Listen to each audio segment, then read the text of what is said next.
করে একদম ঝাঁপিয়ে পড়বে, কথা বলেন ঠিক কিনা? এই জন্য ও গ্রামের মুসলমান, আজ থেকে আমরা একটা স্লোগান নিয়ে নেই, নারে তাকবীরের স্লোগান নিয়ে যদি আজ আমরা মাঠের মধ্যে থাকি, শাহজালালের মধ্যে একদম হুঙ্কার হয়ে যদি আমরা একদম দাঁড়িয়ে যাই, পুরো নাস্তিক পুরো বেঈমান বাংলার জমিনে আর ঢুকতে পারবে না, কথা বলেন ঠিক কিনা? কথা বলেন ঠিক কিনা? এই জন্য মুসলমান সব সময় স্লোগান থাকে, তার বিভিন্ন প্রকার ভাবে আমাদের ঈমানগুলো নষ্ট করতে চাচ্ছে। কখনো আসে কাদিয়ানের রূপে, কখনো আসে হিজবুত তাওহীদের রূপে, কিন্তু যতই তারা আসুন আমরা তো হলাম সেই জাত, যেই জাত কোনো বাতিল ফেরকাকে ভয় খাই না, কথা বলেন ঠিক কিনা?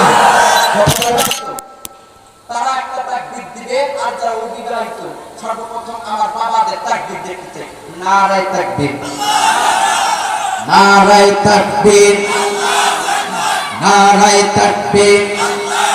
এইবার আমার পক্ষে এইবার স্লোগান, নারায়ে তাকবীর, নারায়ে তাকবীর, বলে তাকবীর হয়ে যাবে, নারায়ে তাকবীর। দিন ইসলামের আলো নাইকা মাহিয়া মাহি যেখানে, পরিমণি যেখানে, ভাই আমার কি যে একটা শুরু হয়ে গেল দেশের ভিতরে, যুবকরা মাহফিলে এসে তাকবীর দিতে পারে না, আল্লাহু আকবার দেখতেছেন। কিছুদিন আগে ফেসবুকে গেল খালি সিল মারিবেন কোন খানে, কথা বলেন ঠিক কিনা? এক হিরো আলম চাচা আমার খেলা দেখাইলো, আর আমাদের নাইকা মাঝে মাঝে খালি টেরাতে খেলা দেখায়, কথা বলেন ঠিক কিনা? কিন্তু কোরআনের মাহফিলে আজকে জানেন আওয়াজ না দেওয়ার কারণে আপনি হয়তো ঘুমাই আছেন, কিন্তু তাকাইয়া দেখেন ফিলিস্তিনের মধ্যে যে সময়ের ভিতরে মুসলমানদেরকে শেষ করে দিতেছে, মুসলমানদেরকে নষ্ট করার জন্য, মুসলমানদেরকে ধ্বংস করার জন্য নাস্তিকগুলো পায়ে তারা চালাচ্ছে, কথা বলেন ঠিক কিনা?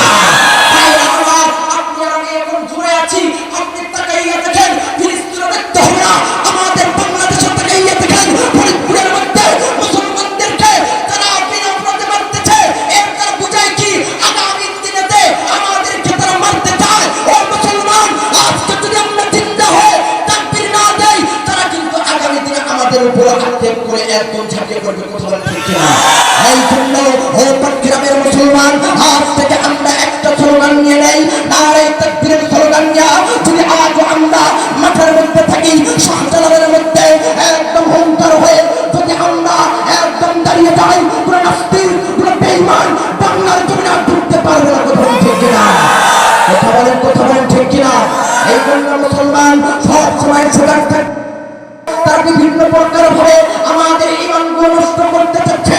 কখনো আসে কাদিয়ানের রূপে, কখনো আসে হিজবুত তাওহীদের রূপে, কিন্তু যতই তারা আসুন আমরা তো হলাম সেই জাত, যেই জাত কোনো বাতিল ফেরকাকে ভয় খাই না, কথা বলেন ঠিক কিনা? কথা বলেন ঠিক কিনা? আরে আমরা তো হলাম সেই জাত, যেই জাত হলো বিবাহ রাত্রিতে নিজের স্ত্রীকে নববধূকে রেখে যুদ্ধের ময়দানে গিয়ে শহীদ হয়, আমরা তো হইলাম সেই জাত, কথা বলেন ঠিক কিনা? আমরা বাতিলকে ভয় খাই, আপনারা তাকবীর দিতে ভয় খান না, আমরা কাউকে দুনিয়ার ভয় খাই না, কারণ আল্লাহ তাআলা বলেছেন লা তাহজান ইন্নাল্লাহা মা'ানা। ঈমানদার কখনো কোনো নাস্তিককে ভয় খাবে না, ঈমানদার কখনো কোনো বাতিলকে ভয় খাবে না, ঈমানদার একমাত্র ভয় খাবে কোন দিনকে, আর বলেন ঈমানদার ভয় খাবে কাকে?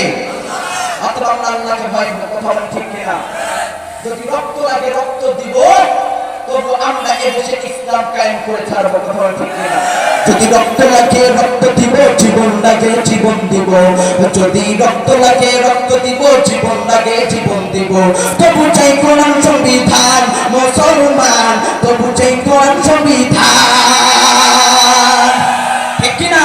যে দেশে সূর্য উঠে সূর্য ডুবে আজান শুনে, মানবতার পাকপাখালি আজান শুনে ঘুম ভাঙে, কথা বলেন ঠিক কিনা? যে দেশে সূর্য উঠে সূর্য ডুবে আজান শুনে, মানবতার পাকপাখালি